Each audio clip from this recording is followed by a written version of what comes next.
আসসালামু আলাইকুম। তো আজকে আমরা চলে আসছি আমাদের পার্শ্ববর্তী এলাকা ফতেপুর গ্রামে। ফতেপুর গ্রামের এক সাইড ডাইনের বিল বলে পরিচিত। আমরা ডাইনের বিলে আছি এখন বর্তমানে, আমরা এখানে শুটিং করতে আসছিলাম। তো এটা ফতেপুর গ্রাম, চৌগাছা উপজেলা, যশোর জেলা অন্তর্ভুক্ত আমাদের। তো এখানে খুবই সুন্দর একটা পরিবেশ আপনাদের দেখাতে চাচ্ছি। এটাই যে দেখুন, এটাই যে দেখুন আপনারা, এই যে এই পুষ্করিটা, এটাকে ডাইনের বিল একসময় বিলে পরিণত ছিল, এখন পুষ্করি কেটে লোকে সব কেটে এটা পুষ্করি বানায় ফেলাইছে। তো এই পুষ্করিতে অনেক পানি ছিল, কিছুদিন আগেও মানে ভরপুর কানা কানা পানি আসিল। এই পানি দেখুন, এই পানি শেষে ফেলেছে, এখন মোটেই পানি নাই এখানে। পানি শেষে এখন মানে পুকুরটা ফের নতুন করে সংস্কার করবে, এটা মানে কাটাবে খুব সম্ভবত, পুকুরটা আবার ফের খনন করবে। আপনারা দেখুন, এই যে আমাদের চৌগাছা এবং ঝিকরগাছার রাস্তা ওইটা, হ্যাঁ, আর এই সাইড দিয়ে এই যে ধানের ক্ষেত। আর এটা মানে করেন পুষ্করণী পাড়, এটা অনেক বড়। এই পুষ্করণীটিও যেমন বড়, এই পুষ্করণীওয়ালা এই পাড় গুলো বেঁধেছে অনেক বড় করে। এখানে মেহগনি গাছ টাছ আছে, অন্য অন্য পুকুরে। এখনকার পুকুরে নতুন যুগের যা সব পুকুর আছে, সবাই সব পুকুরে দেখে দেখি আমরা ফলের চাষ করি। তো এটা একটা সরকারি স্থাপনা, এটা সরকারি, সরকারের এই খাস জমি।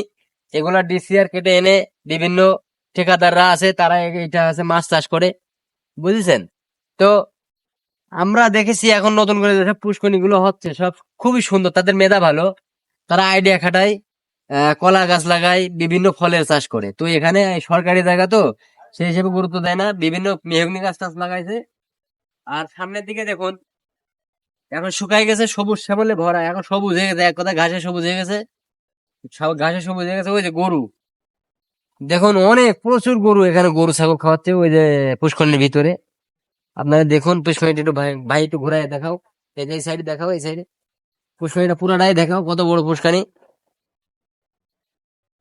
এই যে দেখুন আপনারা, পুষ্করিণীটা কত বড়, অনেক বড়। এই যে এটা আছে ডাইনের বিল, পরিচিত ডাইনের বিল, তবে এখন বর্তমানে পুষ্করিণী, অনেক বড় একটা পুষ্করিণী এটা।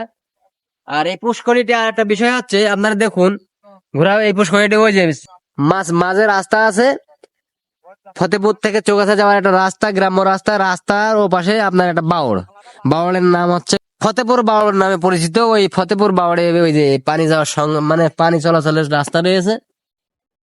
এটাই আর কি, সব মিলিয়ে আসলে সুন্দর একটা মুহূর্ত, সুন্দর একটা পড়ন্ত বিকাল। দেখো সবুজ শ্যামলে ভরা আমার সোনার বাংলা, যেটা আমি সবসময় বলি, সবুজ শ্যামলে ভরা আমার সোনার বাংলা। আর প্রাকৃতিক একটা ভিউ দেখুন, অনেক সুন্দর। আর এই যে আরেকটা জিনিস দেখুন, এই পুষ্করিণীর পাশ দিয়ে এই যে খেজুর গাছ, আপনাদের খেজুর খাওয়ার দাওয়াত রইলো। ওই যে দেখুন খেজুরের ফল আসছে এখানে, এই গাছে খেজুরের ফল দেখেন প্রচুর পরিমাণে ফল আসছে।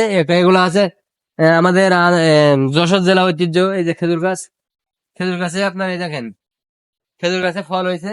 এই ফল আপনারা যে যেখান থেকে দেখবেন না, অবশ্যই আপনাদের ইচ্ছা হলে আপনারা আসবেন এই খেজুর খাইতে, আপনাদের খেজুর খাওয়াবো। এগুলো সৌদি আরবে খুরমা, তো আমাদের দেশেও আসলে এরা আমরা খুরমা বলে মানি, আমাদের খুরমা খেজুর, আজহা খেজুর। আর ওই দেখেন আমাদের দেশের ঐতিহ্য একটা জিনিস, যশোরের ঐতিহ্য, ওই যে বাবলা গাছ। এই বাবলা গাছটি এখন বিলুপ্ত হয়ে গেছে, বাবলা গাছটি এখন সচরাচর দেখা যায় না, খুবই কম। এই সাইডে কয়েকটা আছে, ওগুলা মারা গেছে। একটা গাছে থেকে বেঁচে আছে, আর একটা ছোট গাছ, এটাও একটা পুষ্করিণী। আপনারা দেখুন খেজুর গাছে দেখা যাচ্ছে, খেজুর গাছের অভাব নাই। এক কথায় বলে না, আমার যশোর, যশোরের সেরা।